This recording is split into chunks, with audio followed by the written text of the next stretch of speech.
So students, previous lectures में मैंने आप लोगों को equation of motion, free fall वगैरह बता दिया है। There is one more important method जिसका नाम होता है डिस्प्लेसमेंट मेथड। तो उसके लिए मैंने क्वेश्चन ले रखा है and I teach you how to apply it using the standard sign conventions. Board पे देखते रहिए क्या क्या चल रहा है यहाँ पे। देखो, क्वेश्चन है, एक बॉल को इन्होंने थ्रो किया है वर्टिकली अपवर्ड बच्चों, है ना, with a velocity of 20 meter पर सेकेंड फ्रॉम अ बिल्डिंग, और बिल्डिंग का हाइट ग्राउंड से है 25 मीटर, है ना। तो एक फर्स्ट पार्ट तक अपन जितना समझे हैं ना उसको अपन डायग्राम में शो कर देते हैं। तो क्वेश्चन के हिसाब से पता है क्या चल रहा है इसके साथ। एक बिल्डिंग वगैरह होगा इन लोगों के पास।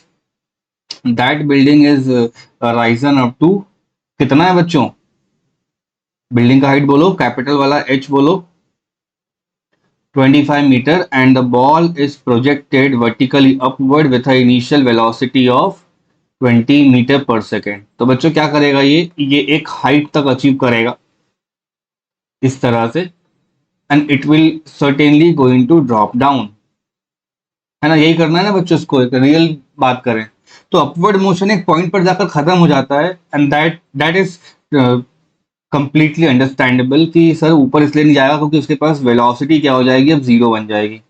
ठीक है, तो क्वेश्चन कहता है how high the ball will rise, कितना ऊपर ये हाइट राइज करता है। तो इसको एच मान लो बच्चों, ये कितना आएगा, है ना। How high the ball will rise, और लिखा है how long will it take before the ball hits the ground. How long का मतलब यहाँ पर बच्चों टाइम से इंडिकेशन है उसका। तो ऐसा याद रखो कि अपवर्ड मोशन का टाइम यहाँ पर t1 हो जाएगा और डाउनवर्ड मोशन का टाइम बच्चों t2 हो जाएगा। The most important thing is to know the direction of acceleration which will be g acting downwards with 10 metre पर second as per the problem has scene.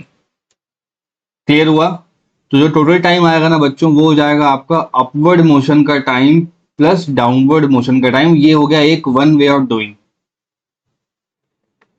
तो बच्चों देखो, हाइट ही निकालना है ना आपको, और u और v गिवन है, और ग्रेविटेशन के बारे में कितना बोलूंगा कि वो डाउनवर्ड लगता है। तो देखो सबसे ऑब्वियस फॉर्म में इसको कैसे पढ़ोगे बच्चों, आप ना इसमें ना डिस्प्लेसमेंट मेथड का इस्तेमाल करोगे। डिस्प्लेसमेंट मेथड का मतलब होता है यहाँ पे आप दोनों में से कोई भी इक्वेशन इस्तेमाल कर सकते हो, because displacement is a vector quantity. So you should make sure कि कब किसको मैं प्लस ले रहा हूँ, कब किसको मैं माइनस ले रहा हूँ। बच्चों जब हम लोग जूनियर क्लासेस में थे ना तो हमें ये बताया जाता है कि जो क्वांटिटी ऊपर जा रही होती है वो प्लस होती है, जो नीचे आ रही होती है वो माइनस होती है। एम आई राइट? राइट साइड वाला प्लस और लेफ्ट साइड वाला माइनस। क्लियर है इतना? बट हम जब भी लॉस ऑफ मोशन के प्रॉब्लम कर रहे होंगे या चैप्टर नंबर 4 में आ जाओगे, 3 में आ जाओगे, तो 11th क्लास में इस तरह बताया जाता है कि जिस डायरेक्शन में हमारा बॉडी का मोशन हो रहा है ना बच्चों, मान लो बॉडी का मोशन ऊपर जा रहा है तो सारी ऊपर वाली क्वांटिटी बच्चों प्लस कहलाएंगी। Everybody is moving upward will be called as positive. जो हमारी बॉडी का इनिशियल मोशन होगा उसकी बात कर रहा हूँ। और बच्चों अगर आपकी बॉडी का मोशन इनिशियली डाउनवर्ड जा रहा है तो जितने भी लोग डाउनवर्ड लग रहे होंगे बच्चों उनको आप प्लस कर देना। ये लॉजिक रखो अपना, मैथमेटिक्स वाला भूल जाओ कि ऊपर वाले प्लस नीचे वाले माइनस वगैरह वगैरह। इससे करोगे तो भी आंसर आ जाएगा। बट ट्रस्ट मी, जब हम लोग लॉज ऑफ मोशन कर रहे होंगे तो लिफ्ट आपकी अपवर्ड भी जाएगी, लिफ्ट आपकी डाउनवर्ड भी जाएगी, देन यू गेट कंफ्यूज कि सर ने तो हमको उल्टा पढ़ाया। हमारा मोशन कहाँ पे हो रहा है, टॉप पे हो रहा है, तो हम क्या करेंगे बच्चों, उसके अगेंस्ट में सारी चीजों का कर देंगे, नेगेटिव में कर देंगे। तो देखो स्टार्टिंग कहाँ से हो रही है, 20 मीटर पर सेकेंड से, एंड कहाँ पे हो रहा है। तो बच्चों अगर अपन को हाउ हाई निकालना है ना तो थर्ड इक्वेशन लगा के सॉल्व कर सकते हो। V square minus u square बराबर कितना होता है, 2 into a into s. V square कितना हो जाएगा तो बोलोगे सर 0 हो रहा है। यू का स्क्वायर कितना हो जाएगा तो बोलोगे सर यहाँ तो 20 का स्क्वायर आना चाहिए, ये हो जाएगा 2 इंटू, देखो आपकी बॉडी का मोशन कहाँ हो रहा है, अपवर्ड हो रहा है ना। और अपवर्ड के लिए ग्रेविटी कहाँ लग रही है बच्चों, ऑपोजिट में लग रही है। तो ऑपोजिट वर्ड पे ध्यान दो, ऑपोजिट मतलब हो जाएगा, बोलो माइनस का 10 और कितना हाइट गया है वो आ जाएगा। तो यहीं से मैं लिख सकता हूं कितना आ रहा है, ये माइनस का 20 का स्क्वायर इक्वल्स टू माइनस का 20 का एक्स। नेगेटिव नेगेटिव चला जाएगा बच्चों, और ये कितना आ रहा है अपना हाइट, बोलो सबको आया समझ में। सो एच आ रहा है टॉप ऑफ द बिल्डिंग का 20 और ऑलरेडी वो 25 मीटर ऊपर है, तो टोटल कितना हो जाएगा from the ground, small h plus capital h, it should be 45 meter. तो मैं लिखता हूं टोटल हाइट फ्रॉम ग्राउंड कितना हो जाएगा ये बोलो? 20 plus 25, I should be writing 45 meter. अब बात करते हैं इंपॉर्टेंट पार्ट की, जिसमें इक्वेशन ज्यादा इस्तेमाल होने वाला है। मुझे बताओ, out of the three equations कौन सा इक्वेशन टाइम के साथ बनाया जाता है और डिस्प्लेसमेंट के साथ बनाया जाता है? तो बोलोगे सर एक इक्वेशन है, इसको बोलते हैं अपन लोग एस बराबर, बोलो बच्चों, यूटी प्लस हाँ एस बराबर होता है UT plus 1/2 of eighty square. तो सुनो अच्छे से क्या चल रहा है, ये अपवर्ड मोशन जा रहा है, ठीक है? क्या जा रहा है बच्चों? अपवर्ड मोशन जा रहा है। तो देखो ऊपर जाने के टाइम को अपन टी बोलेंगे, डाउनवर्ड आने वाले टाइम को टी बोलेंगे। तो बोलोगे सर कैपिटल टी क्यों लिया है आपने? तो जो टोटल टाइम ऑफ फ्लाइट होगा ना वो है कैपिटल टी, तो इसको बोल सकते हैं अपन टोटल टाइम। किसी भी स्पीड से इसको थ्रो करोगे बच्चों, ग्राउंड पर तो आना ही है ना उसको। तो this example is the perfect way of explaining you the displacement method, कि आप ऐसे समझो कि हम लोग खुद ग्राउंड के ऊपर वाले पोजीशन पे बैठे हैं। 11 के बच्चों यहां पर जाके खुद बैठ जाओ, और डिस्प्लेसमेंट कहाँ रही है? नीचे की तरफ जा रही है। Did you get my point? तो एच कितने का आएगा बच्चों? माइनस का, बिकॉज हमारा इनिशियल मोशन कैसा है? ऊपर की तरफ गया है, ठीक है? तो डिस्प्लेसमेंट कैसा आएगा बच्चों? माइनस का एच। ये बहुत बच्चे गलती कमिट करते हैं इसमें, ध्यान रखें सब लोग। यू कितना हो जाएगा? तो बोलोगे सर प्लस का होना चाहिए, यू इंटू टी, प्लस करके 1/2। एक्सेलरेशन कैसा होना चाहिए? प्लस का कि माइनस का? तो बोलोगे सर जी माइनस का होना चाहिए, और यहाँ पे आ जाएगा टी। और बच्चों मुझे ना यहाँ पर भी टी लिखना चाहिए, बड़ा वाला टी। किस किस को आया ये लाइन समझ में? This is displacement equation, displacement equation. Starting motion के डायरेक्शन के सब लोगों को प्लस कर देना है और अगेंस्ट में जाने वालों को माइनस, और s बराबर UT plus half eighty square को लिख लेने को ही कहते हैं डिस्प्लेसमेंट इक्वेशन। तो यहां हो जाएगा माइनस में 25 बराबर 20 इंटू टी। आ रहा है क्या समझ में बच्चों? माइनस 1/2 ऑफ जी का मतलब कितना होता है? 1/2 ऑफ 10, ये हो जाएगा 5। यहां लिखा हुआ है टी का स्क्वायर। किस किस को आया ये? इसको एक तरफ कर लो तो कितना हो जाएगा ये? 5t का square minus 20t minus of 25 बराबर 0। बच्चों 5 कॉमन निकाल लो तो T square minus 4t minus of 5 बराबर 0 आ जाएगा। इसके बाद मैं जानता हूं कि 10th के बच्चे बहुत कैपेबल होते हैं, कर लेंगे। क्यों कर लेंगे? क्योंकि हमको पता होता है मिडिल टर्म स्पीड कैसे किया जाता है, या सिंपल सा क्वाड्रेटिक इक्वेशन है। यहां तक का आगे का समझ सबको? Instead of solving T1 separately and T2 separately, और लगाने दो दो इक्वेशन लगाने से बेहतर है कि आप एक बार में T फाइंड कर दो with the help of this displacement equation और डिस्प्लेसमेंट मेथड। समझ आया क्या? तो इसको सॉल्व कैसे कर सकते हो? इसको बोलोगे सर जी यहाँ पे तो आना चाहिए टी का स्क्वायर माइनस ये 1/5 का टर्म दे रहा है बच्चों, आपको समझ में आया तो क्या करने वाला हूं मैं? ये हो जाएगा 5t plus T minus of 5 बराबर कितना हो जाएगा? 0। पहले वाले में टी कॉमन निकाल लो, अंदर कितना बचेगा? ठीक है। और प्लस 1 कॉमन निकाल लो, अंदर कितना बचेगा? t-5। किस किस को आ रहा है समझ में? t-5 एक हो गया, और टी प्लस 1 एक हो गया बच्चों। इससे क्या समझ में आ रहा है कि टाइम की वैल्यू 5 भी आ सकती है और टाइम की वैल्यू -1 भी आ सकती है बच्चों। टाइम कभी नेगेटिव में नहीं होता, इसका मतलब है 5 सेकेंड लगेंगे इसको ड्रॉप करने में। आप घर पे हैं मतलब बात क्लास के बाद इसको अपवर्ड डाउनवर्ड अलग अलग भी पढ़ सकते हैं। अपवर्ड मोशन बच्चों 2 सेकेंड्स का आएगा, और डाउनवर्ड मोशन बच्चों 3 सेकेंड्स का आएगा। दोनों को ऐड करोगे वापस से 5 सेकेंड मिल जाएंगे आपको। तो वो that does not bother about our answer. हमारा आंसर मिल चुका है बच्चों, टी बराबर 5 सेकेंड। तो इतना हो जाएगा टाइम जितनी देर वो हवा में रहता है, या टाइम ऑफ फ्लाइट कहते हैं इसको। कोई doubt? Students look at this problem. एक बहुत ही इंटरेस्टिंग क्वेश्चन है जो ये समझाता है अपन को कि फॉर्मूला कैसे इंप्लीमेंट करना है एवरेज स्पीड वाला या एवरेज वेलोसिटी वाला। देखो कहता है ये एक बॉडी है जो स्ट्रेट लाइन में मूव करता है और ये हाफ डिस्टेंस कवर करता है v से। ठीक है, ध्यान रखना, आधा distance, exact half distance cover कर रहा है स्पीड v से। तो कहने का मतलब है हम लोग को ये समझना चाहिए कि कोई डिस्टेंस का हाफ पार्ट ऐसे है लिखा है और ये हाफ पार्ट लिखा हुआ, बच्चों दोनों बराबर डिस्टेंस बना लेना। ठीक, जो फर्स्ट हाफ है उस डिस्टेंस को डी मान लेना और रिमेनिंग जो बच जाएगा उसको भी डी बोलेंगे अपन। जो पहला डिस्टेंस है उसको कवर करने के लिए स्पीड लगी है उसको v, यहां तक का मैंने पढ़ लिया है।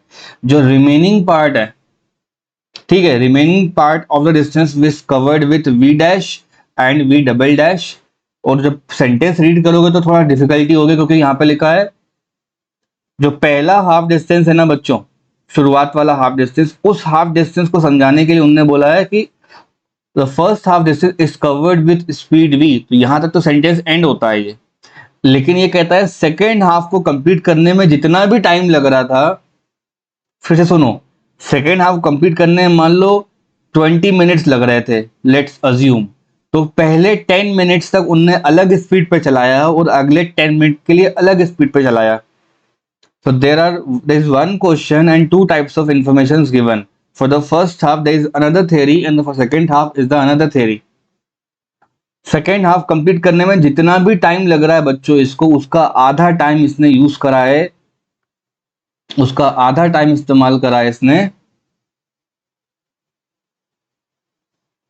एक अलग वेलोसिटी के लिए और उसका आधा टाइम एक अलग वेलोसिटी के लिए। तो कहने का मतलब है यहां लिखा जाएगा v डैश और यहां लिखा जाएगा v डबल डैश। ये दोनों ब्लैक वाले एरोस का टाइम जो होगा वो बराबर होगा। तो बच्चों इस टाइम को मैं t नॉट और यहां पर t नॉट कर लेता हूं और पहले वाले टाइम को मैं t1 कर लेता हूं। Is this clear for the question? Diagram clear है? v डैश स्पीड से फर्स्ट हाफ टाइम और v डबल डैश स्पीड से अदर हाफ टाइम पे चल रहा है। ऐसे क्वेश्चन बहुत पूछे गए हैं बच्चों। अगर अपन अपने फंडामेंटल पे स्टिक रहते हैं ना, if you just stick to fundamental then we get to know that जो एवरेज स्पीड होता है ना बच्चों, उसके लिए बहुत ही सिंपलर फॉर्मूला है। मुझे बताओ क्या होता है? What is the formula of average speed?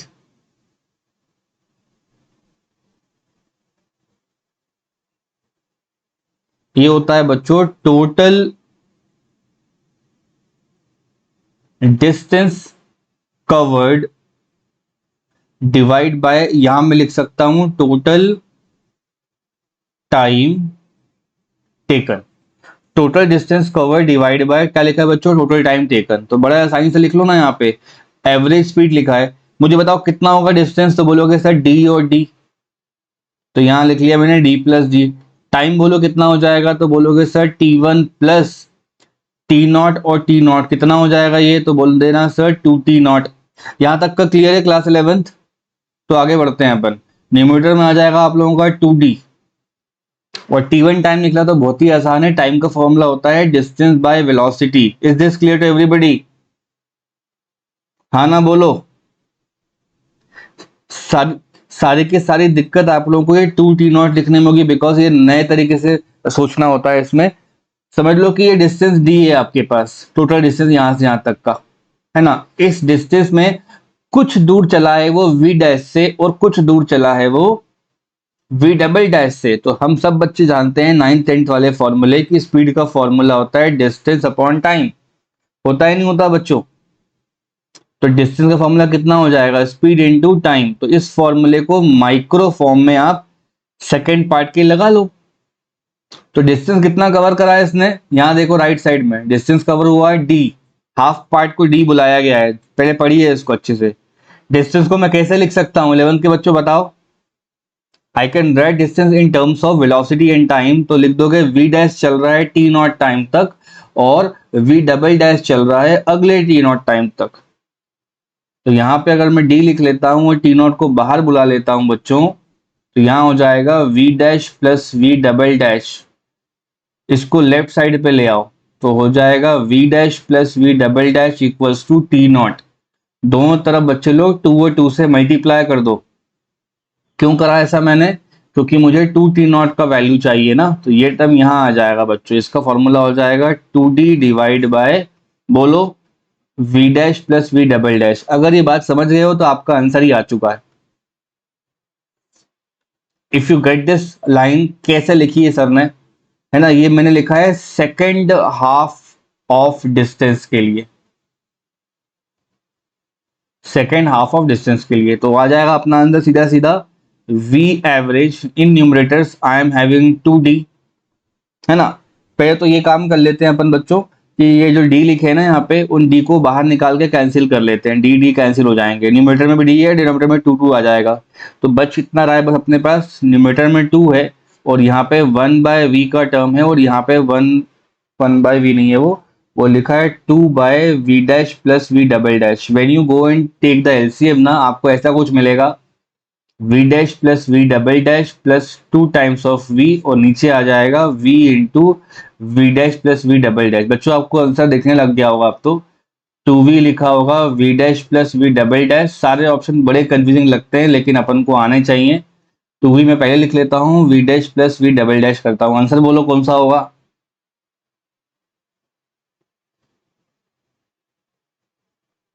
कोई परेशानी वाली बात तो नहीं है बच्चों? देखो, प्रॉब्लम को रीड करते ही समझ में आ जाएगा कि सर ने इस तरह का एक डेरिवेशनल प्रॉब्लम कराया। तो कहता है स्ट्रेट लाइन में आधा डिस्टेंस कवर किया है इसने 3 से, और जो बच जाएगा आधा डिस्टेंस उसको 2 इक्वल इंटरवल में कवर करा है, 4.5 और 7.5 में। तो एग्जैक्ट ये वही क्वेश्चन है बच्चों, बिना डायग्राम बनाए भी मैं समझ सकता हूँ कि ये हाफ पार्ट कंप्लीट कर रहा होगा और उसके बाद जो हाफ पार्ट होगा बच्चों उसको अलग अलग स्पीड से कवर करेगा ये, ऐसे करके। बात समझे? ये पूरा डी है और यहाँ पे ये पूरा डी है, इसको कवर करने के लिए लगा है इसको स्पीड 3 मीटर पर second, and then it is using 4 meter पर सेकेंड एंड 7.5 मीटर्स पर सेकेंड। यहाँ तक का क्लियर है? Just by applying your formula, आप लिख सकते हो ये फॉर्मूला बच्चों, एक पेज पहले लिख कर दिया हुआ है मैंने, इसी को कॉपी कर लो, ठीक है। ये हो जाएगा 2v ब्रैकेट में v dash plus v double dash, और यहाँ हो जाएगा बोलो 2v plus v dash plus v double dash. कोई परेशानी वाली बात? सही लिखा है ना मैंने, है ना। तो पहली वेलोसिटी को v कहते हैं, इसको बच्चों v डैश बोलोगे और इस चीज को बोलोगे v डबल डैश है। कोई दिक्कत? 2 × 3 ब्रैकेट में दोनों को ऐड कर दो तो 7.5 और 4.5 कितना हो जाएगा ये? 12, राइट? अरे हाँ ना बोलो। और यहाँ कितना हो जाएगा 2v मतलब 6 प्लस ये हो जाएगा 12। तो आंसर आना चाहिए आप लोगों का 2 × 3 × 12 डिवाइड बाय, यहाँ कितना आ जाएगा बच्चों 18 का टर्म आ रहा है, तो 6 से 2 में जा रहा है, 6 से 3 में जा रहा है। आंसर आना चाहिए हमारा 4 मीटर पर सेकेंड। प्रॉब्लम तो नहीं है किसी बच्चे को इस क्वेश्चन में? देखो बच्चों, क्वेश्चन कहता है बॉल इज ड्रॉप्ड, ड्रॉप मतलब हो जाएगा सीधा सीधा यू का term 0 from the top of the tower. आखिरी सेकंड में ये बॉल 9/25 है ना times of the height cover करता है। तो कहने का मतलब है कुछ इस तरह गिराया गया होगा, है ना। देखो ये कोई अपना बिल्डिंग या टावर, जो भी आपको लगे उसको अज्यूम कर सकते हो, ठीक है, इस तरह से। आखिरी सेकंड में जब ये फॉल कर रहा होगा ना बच्चों, इस तरह से फॉल है ना, ड्रॉप करने का मतलब होता है u0। तो आखिरी जो सेकंड में ट्रेवल कर रहा होगा ये 9/25 ऑफ हाइट आ जाएगा, where height is the total height. Is this clear? तो एक जगह अजम्पशन लेना पड़ेगा, let it takes n seconds to fall. तो आपके पास दो तरह के फॉर्मूले होते हैं। n सेकेंड्स का मतलब है n सेकेंड में ये पूरा फॉल कर जाएगा, तो s equals to ut plus half at square वाला फॉर्मूला लगाना, ठीक है। और उस nth सेकेंड में कौन सा फॉर्मूला लग जाएगा बच्चों, u प्लस बोलो a/2, और यहां हो जाएगा 2n-1। किस किस को आया ये समझ में? तो देखो जो लास्ट सेकेंड होगा ना, लास्ट सेकेंड का डिस्टेंस वो 9/25, मेरे कहने का मतलब है distance travel in nth second is equals to 9/25 times of distance travel in total, and total n second. So left side में फॉर्मूला कौन सा आएगा, u प्लस a/2। एग्जाम में डायरेक्टली यहां से करना शुरू कर देना, और यहां लिखा है मैंने 9/25 और इस एस को कैसे लिखते हैं अपन लोग, सबको याद होगा बच्चों, u t plus half at square के फॉर्म में लिखते हो ना आप लोग, तो ये हो जाएगा u into n plus 1/2 acceleration, और टाइम को मैं एन का स्क्वायर करूंगा। एन स्टैंड्स फॉर टाइम है, जरूरी नहीं कि मेरा टी लिखा रहा है, एन माना तो एन लिखा जाएगा।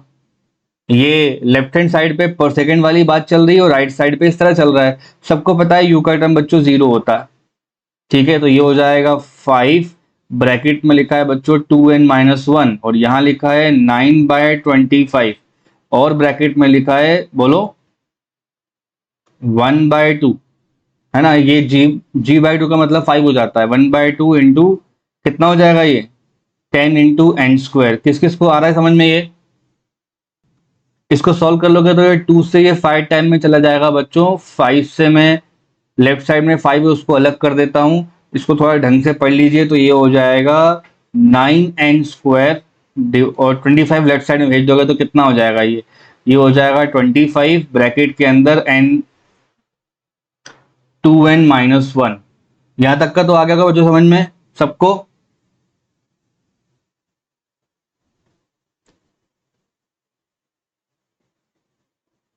इसको और लिख सकते हो आप लोग 9n स्क्वायर माइनस, ये हो जाएगा 50n प्लस 25 बराबर 0। बच्चों यहाँ से n फाइंड करना है अपन को, नेक्स्ट क्लास में अपन कंप्लीट कर लेंगे इसको भी, ठीक है। करके रखना, मुझे बताना है ना। Time is running up, I teach you in the next class, okay.